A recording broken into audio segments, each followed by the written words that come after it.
अस्सलाम वालेकुम। Loose talk के साथ अनवर मकसूद आपकी खिदमत में।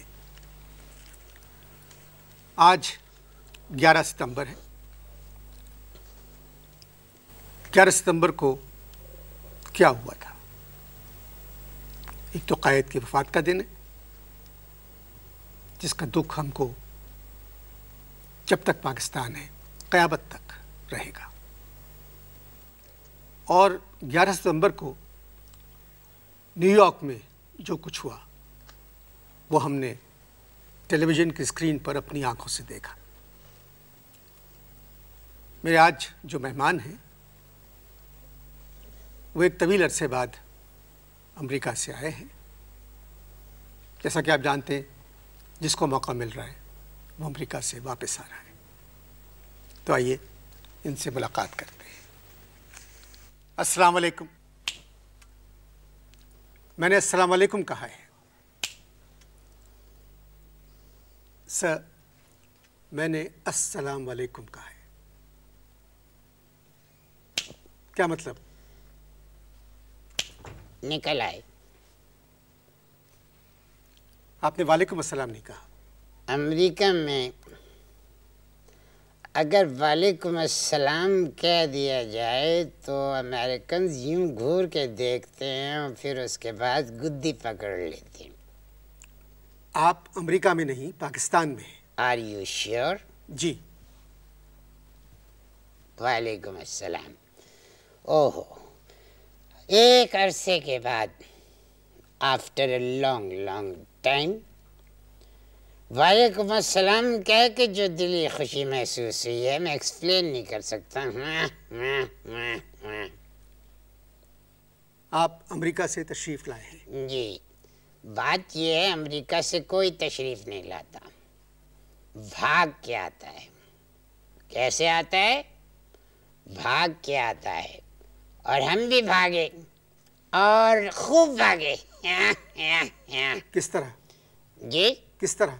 माइक लगा हुआ है वरना आपको बताते किस तरह। कितने बरस अमेरिका में रहे आप? 20 बरस अमेरिका में रहे, वहाँ मशक्कत। फिर क्यों आ गए? हैं? फिर क्यों आ गए? क्यों आ गए? You mean why? यही सवाल है ना कि क्यों आ गए? वाई? बाय।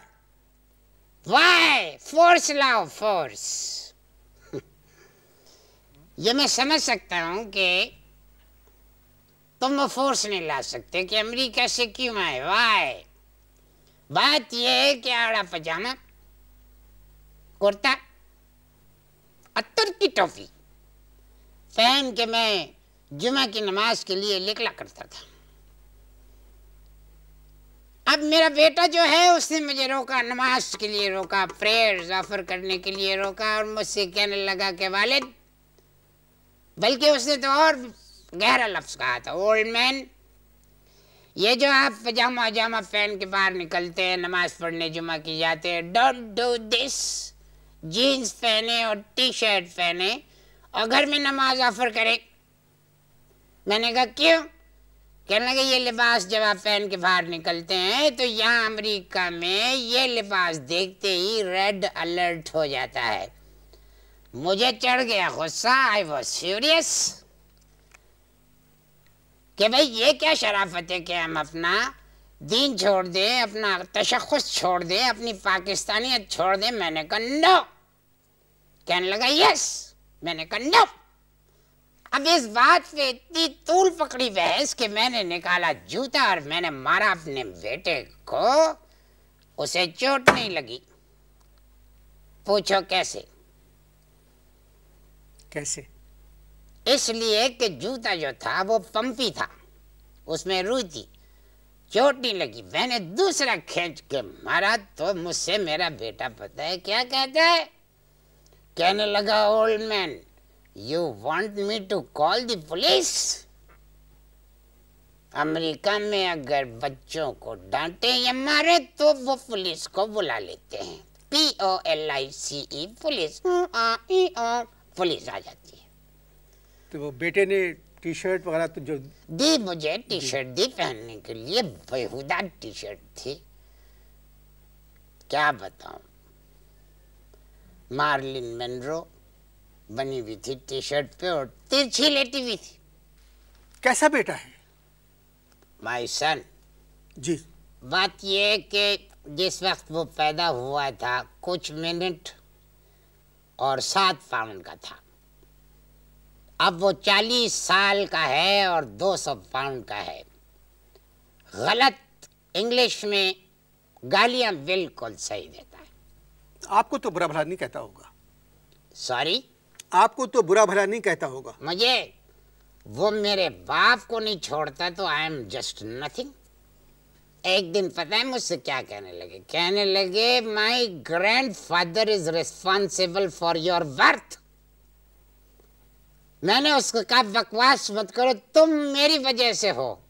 तो कहने लगा कीप योर माउथ क्लोज। फिर क्यों गए अमेरिका आप?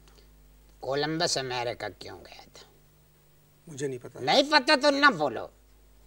जब पता ही नहीं है एक बात का तो मत बोलो। कोलंबस अमेरिका पहली बार गया था और हम भी अमेरिका पहली बार गए, लेकिन ओहो हमने तो अब तौबा कर ली।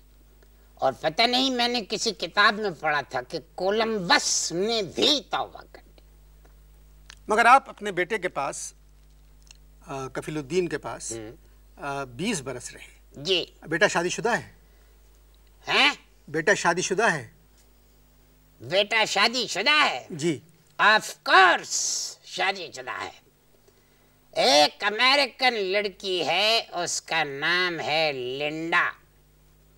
लिंडा कफीलुद्दीन जो है मेरी बहू है। 400 वोल्ट का बल्ब लेके पूरे अमेरिका में भी अगर ढूंढोगे तो इतनी बदशक्ल बहू तुम्हें नहीं मिलेगी।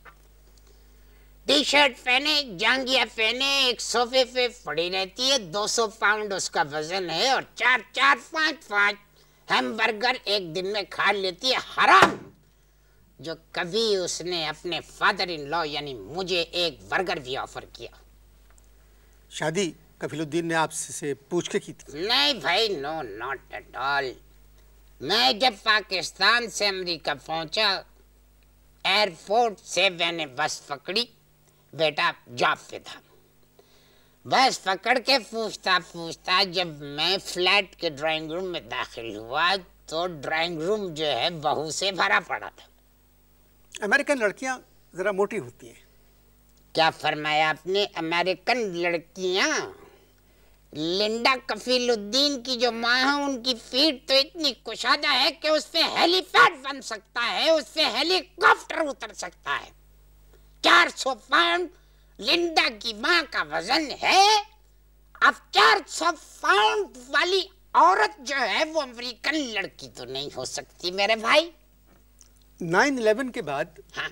बात यह है कि अमेरिका में पाकिस्तानियों का रहना जरा मुश्किल हो गया। यू मीन 9/2/11 के बाद? 9/2/11 नहीं, 9/11। 2 महीने अपनी तरफ से लगाया है। जब उर्दू न समझ में आए तो किसी से पूछ लेना चाहिए। बात यह अमेरिका में एक बड़ी प्रॉब्लम पैदा हो चुकी है। जो भी वहाँ अमेरिका में गलत काम होता है इल्जाम पाकिस्तानियों पे डाल दिया जाता है। मैंने तो नहीं सुना। बहरे हो? जब मैं आपसे कह रहा हूँ तो आप ये कैसे कह सकते हैं कि मैंने नहीं सुना? नहीं, आपने कहा कि जो काम भी गलत होता है अमेरिका में, हाँ। वो पाकिस्तानियों पे इल्जाम लगा देते हैं। बिल्कुल। अब देखो ना, इसकी जिंदा मिसाल एक ये है कि हमारे पड़ोस में रहती है एक निगरो, कल्लन, काली। वो हो गई हामला। उसके घर वालों ने इल्जाम लगा दिया पाकिस्तानी पे। अब उस पूरे इलाके में सिर्फ एक हमारा घर था जो पाकिस्तानी था। बेटा मेरे कने आया दौड़ा दौड़ा और आके कहने लगा कि old man you are in trouble. मैंने कहा बे क्यों? कहने लगे वो कल्ली के घर वालों ने इल्जाम लगाया है कि आदमी पाकिस्तानी था। वो तो खुदा का शुक्र है कि बाद में उस कल्लन ने खुद बयान दिया कि वो एक जर्मन था। आके बेटा मुझसे ये पूछता है are you sure you are not German? गुफ्तगू जारी है, आप लोग इश्ताहार देखें।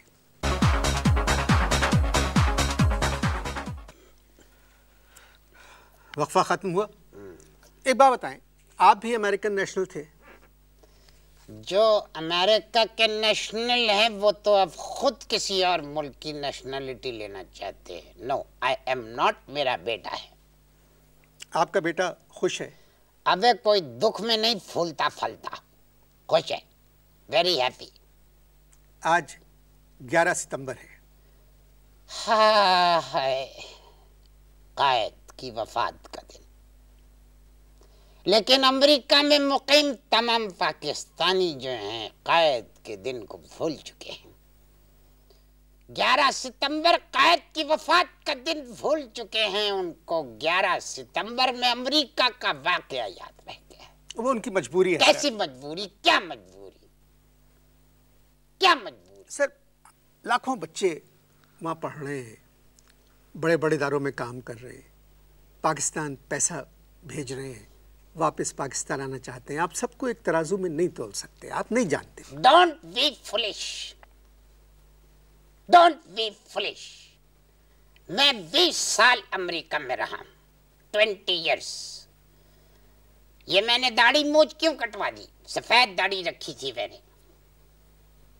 बदमाशी देखो, वहां अमेरिकन मुझसे मिलते थे, मुझे देख के कहते थे KFC का पाकिस्तानी बुड्ढा।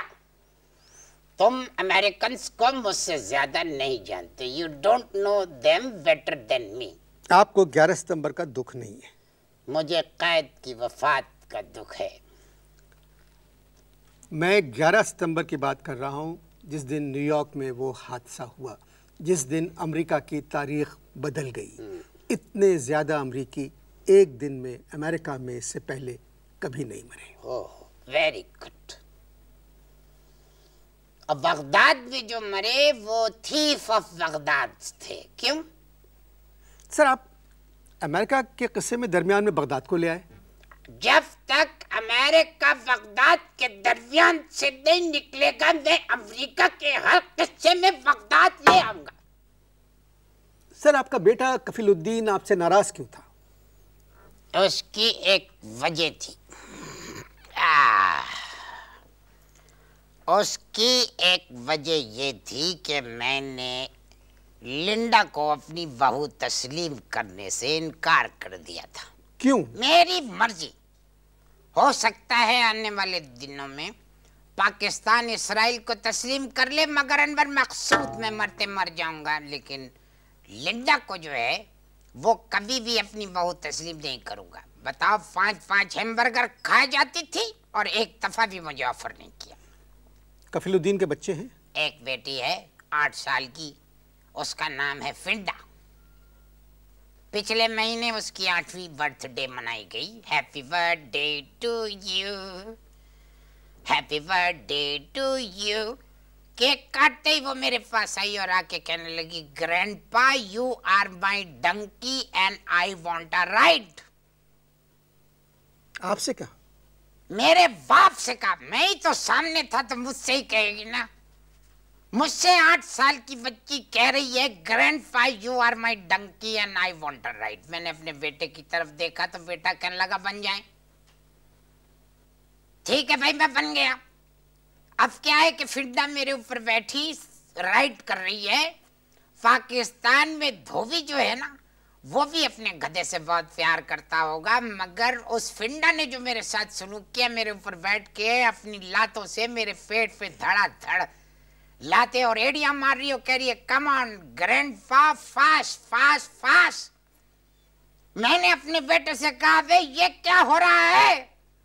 बेटा कहने लगा, खामोश डैड, आप इधर फ्री में रहते हैं, you live here free and फिंडा want a free ride, this is tit for tat, dad you have to obey हर।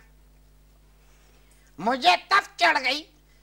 मैंने जो है लिंडा की माँ की तरफ देखा। मैंने कहा, अब ये फिंडा जो है हिप्पोपोटामस पे सवारी करेगी। सर, औलाद की औलाद से बहुत ज्यादा मोहब्बत होती है। ना तो तुम अशफाक अहमद मरहूम और ना मैं प्रोग्राम जाविये में बैठा हूँ। नसीहत मत करो, इंटरव्यू करो इंटरव्यू। औलाद की औलाद से बड़ी मोहब्बत होती है। छोड़ो मियाँ, जब तुम डंकी बनोगे फिर पूछूंगा मैं तुमसे। न्यूयॉर्क में जब ये हादसा हुआ उस वक्त आप कहाँ थे? दफ्तर में। कौन से दफ्तर में? उसी दफ्तर में जिसमें जहाज घुसा था, नॉर्थ टावर में था। 14वीं मंजिल के ऊपर एक दफ्तर में मैं सफाई कर रहा था। काली पतलून, ऑरेंज रंग का कोट, काली टाई, हाथ में ब्रश, सफाई कर रहा था। पाकिस्तान में क्या करते थे? गंद करते थे। मैं समझा नहीं, पाकिस्तान में गंद करते थे क्या? पाकिस्तान में गंद करते थे, सफाई कोई और करता था। टाइम टाइम की बात है कि अब अमेरिकन गंद कर रहे हैं और सफाई हम कर रहे हैं। वक्त कैसे उलट गया। वैसे एक बात है, this is between you and me, American गंद बहुत करते हैं। आप लोग इश्तार देखें, गुफ्तगू जारी है।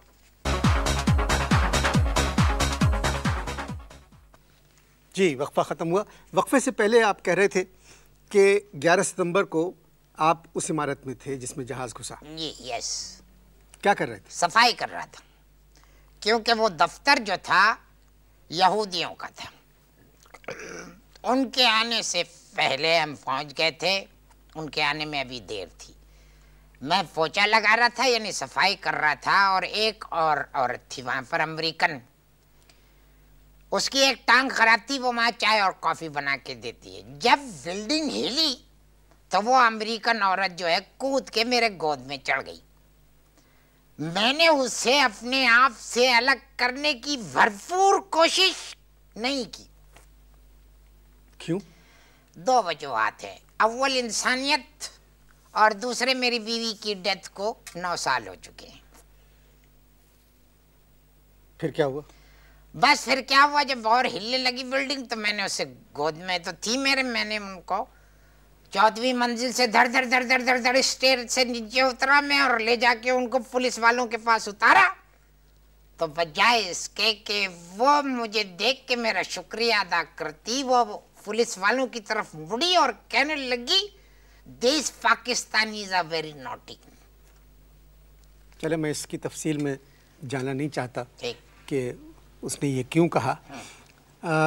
आप जब बिल्डिंग से बाहर आए तो उस वक्त आपको मालूम हुआ कि जहाज घुस गया? कयामत गुजर चुकी थी। तौबा तौबा अलमान अल हफीज, कयामत गुजर चुकी। और जैसे मैंने वो बुढ़ी औरत को मैंने नीचे उतारा, उसी वक्त दूसरा जहाज जो है दूसरी इमारत में घुसा। मैं तो परेशान हो गया कि भाई मैं यहाँ पे नौकरी कर रहा हूँ या JFK में, कि एक घुस रहा है दूसरा उतर रहा है। आपका बेटा तो बहुत परेशान हो गया था। हो गया होगा कि आप उस बिल्डिंग में काम कर रहे हैं। मैं जब इस हादसे से बच के जब मैं अपने घर पहुंचा तो मेरा बेटा कफीलुद्दीन और उसकी बीवी लिंडा टेलीविजन के ऊपर उस हादसे की लाइव कवरेज देख रहे थे। जैसे ही लिंडा की नजर मुझ पे पड़ी तो उसने अपने शौहर यानी मेरे बेटे कफीलुद्दीन को देख के कहा, ओ डार्लिंग, ही इज बैक। बहुत बुरा हुआ। मेरा बच जाना? नहीं, दुनिया की 2 बड़ी इमारतों का तबाह होना। दुनिया की 2 बड़ी इमारतें तो तबाह हो गई, दुख है इस बात का। लेकिन वो बड़ी इमारतें जो हैं वो तो बन जाएंगी। दुख की बात है छोटे घर का तबाह होना। छोटा घर जब तबाह होता है तो वहाँ की तहजीब, उस घर का तमद्दुन, वहाँ की मोहब्बतें, बुजुर्ग, सब कुछ तबाह हो जाते हैं। ये बात अमेरिकन समझने के लिए तैयार क्यों नहीं है? अब मैं बात के बीच में बगदाद को फिर लाता हूँ। बगदाद पे इंशाल्लाह किसी और प्रोग्राम में बात करेंगे। अच्छा, मेरे ख्याल में आपके बेल बज रही है टेलीफोन की। एक मिनट। हेलो, वालेकुम अस्सलाम। मेरा बेटा है कफीलुद्दीन, अमेरिका से लाइव। हाँ बेटा, क्या हाल चाल है? वो बहू कैसी है जिसे मैंने तस्लीम करने से इनकार कर दिया? और फिड्डा कैसे हैं? अबे क्या कह रहा है? तेरा दिमाग खराब हो गया है क्या? बंद कर,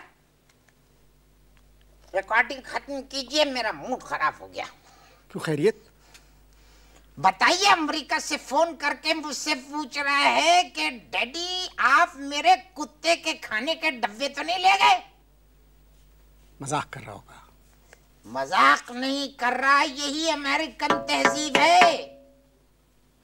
चलिए मैं आपसे फिर बात करूंगा, आप थोड़े से अपसेट लग रहे हैं मुझे, इजाज़त दीजिए, खुदा हाफिज़।